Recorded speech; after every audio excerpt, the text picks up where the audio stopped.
Kung ikaw ang anak ng Diyos, iutos mong gawing tinapay ang batong ito.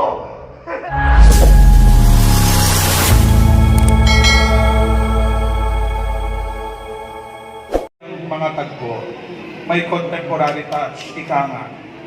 Subalit sa taong ito, minarapat po namin itanghal sa inyo ang isang puro, ngunit may kakaibang lasang kwento ni Jesus. Puro sapagkat matutunghayan ninyo kung ano ang tunay na nangyari sa buhay ng Diyos, ayon sa banal na kasulatan. Masusi naming inaral at pinagsumikapang maging totoo sa kwento ng Ebanghelyo ang bawat eksena. Gayon pa man ang obrang inyong mapapanood, halaw man noong panahon ni Jesus, ay gagamit ng mga pangkasalukuyang musika upang mas maramdaman ninyo ang tunay na puso ng bawat tagpo. Higit sa lahat, ang nais po namin, makarelate kayo. Makarelate tayo. Para sa atin ang kwentong ito, simula ng pagkabata ni Jesus sa kanyang pampublikong ministeryo, sa kanyang pagpapakasakit, pagkamatay, hanggang sa kanyang muling pagkabuhay. Para sa atin ang kwentong ito. Kaya tara na, pakiramdam tayo sa tangis ng mga inang kinitla ng kanilang mga sanggol. Makipag-alala tayo kay Maria at Jose sa paghahanap kay Jesus sa templo. Makisaya tayo sa kasalan sa Cana. Makiramdam tayo sa pasasalamat ng mga pinagaling ni Jesus. Magali tayo kay Judas sa kanyang pagtataksil. Makiramdam sa pagsisisi ni Pedro. Makidalamhati tayo kay Magdalena at kay Maria sa paanan ng krus. At makisaya tayo sa mga alagad sa muli nilang pagkakita sa Panginoon pagkatapos na siya'y muling mabuhay. At sa huli, makilala natin kung sino nga ba ang ating Diyos. Yung Diyos, aking Panginoon, Adonai.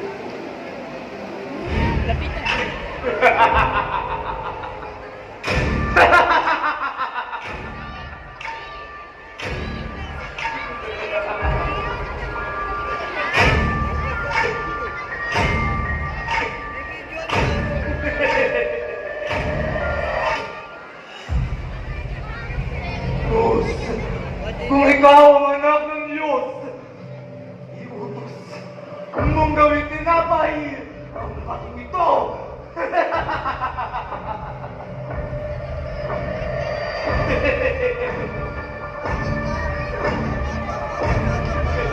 Nasusulat, hindi lamang sa tinapay na bubuhay ang tao, kundi sa bawat salitang nagmumula sa bibig ng Diyos. Bibigay ko sa iyo lahat ng kapangyarihan at kadakilaan. Kung ang pagpapay mo, magiging iyo ang lahat ng nakikita.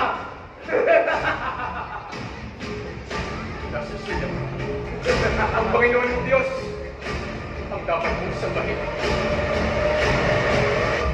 At siya lamang ang dapat niyong maglikuran. Ikaw ang anak ng Diyos. Nakikita sa kanyang mga anghel na ikaw ibiling. Sila ay tutusan upang ikaw Satan.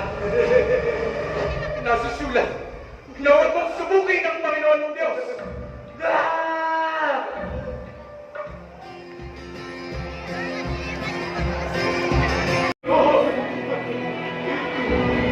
Kung ibig mo, may manilinis ako.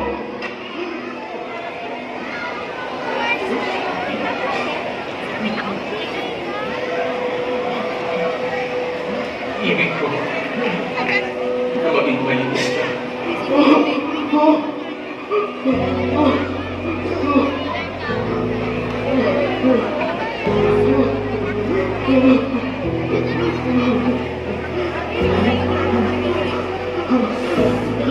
Dapat tuloy na mo.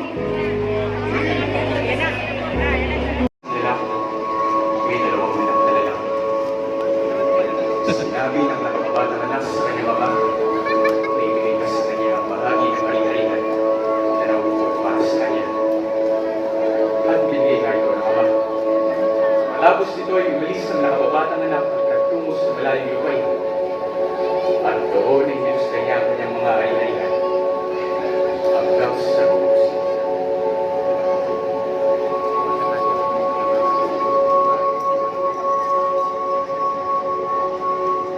Nagkaroon ng isang matinding katuyot sa lupain ngayon. Walang nagawa ang nakababatang anak, kundi ang manirahan sa lupain at magpakain na lamang ng bago. Wala sino man ang nagbibigay sa kanya, kung kaya ang pagkain ng bago ay naging pagkain nila. Napagtanto ng nakababatang anak na sa tahanan ng kanyang ama ay sagana ang kanyang buhay. Kaya't napag-desisyonan niyang umuwi at humingi ng tawad upang hilingin siya ay maging kutusan na lamang. Kaya't umuwi na siya. Ngunit malayo pa lamang siya ay nakita na siya ng kanyang ama at agad itong naluwa at niyakap siya.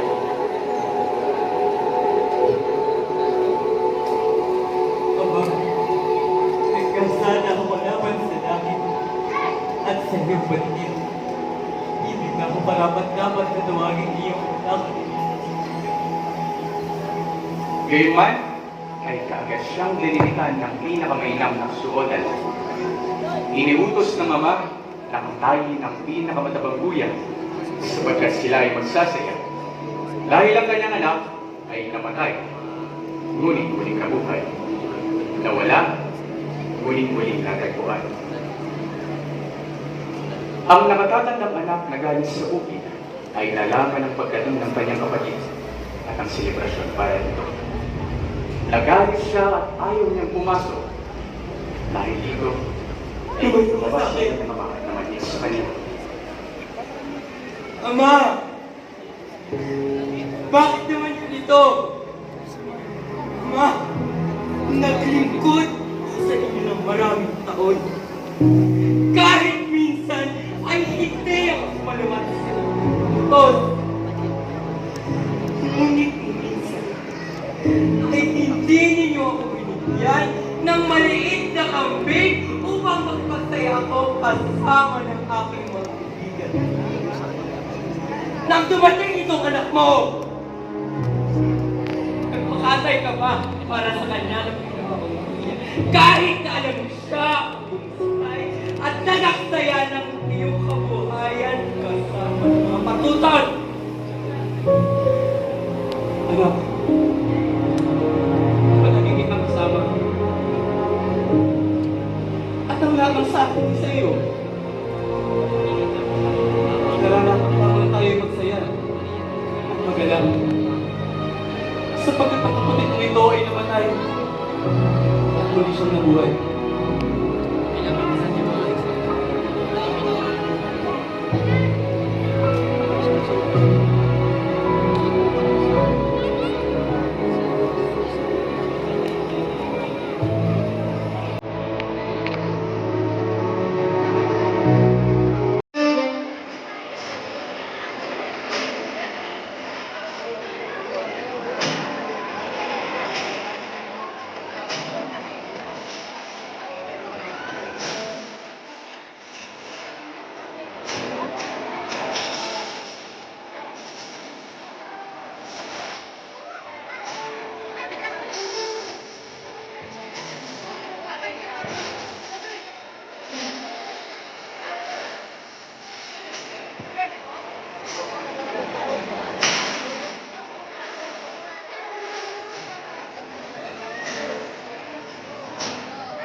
ay dapat sabihin. Ano? Bitoy!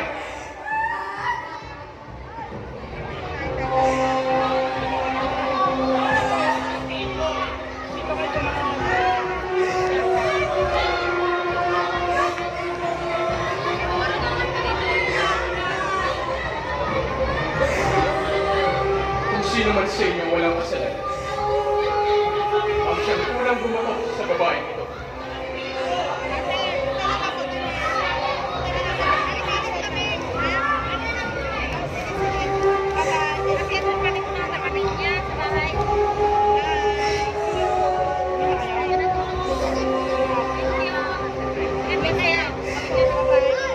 Nasa isip, wala na akong mamahatid sa inyo. Hindi rin nakakagulan.